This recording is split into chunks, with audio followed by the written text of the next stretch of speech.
How to fix Telegram you can only send messages to mutual contacts at the moment. Hello guys, this is Atticus and welcome back to another tutorial video.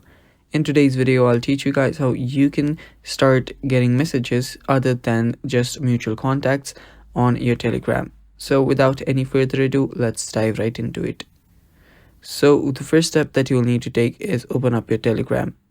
Make sure that you're logged in into your account, and after you logged in into your account, make sure that you also have the updated version of Telegram. After that's done, head over to settings. After you're on your settings, what you need to do is there you'll find an option called privacy and security. After you see privacy and security, tap on it. After you tap on it, there you should find an option that says messages. Under privacy, you can check there. Now all you have to do is tap on messages and make sure that everybody is selected, not any other, just everybody. After you select everybody, you are basically good to go. And now you can close up your Telegram, and yeah, that's all for today's video.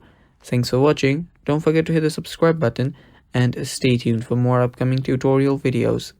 Bye bye, take care.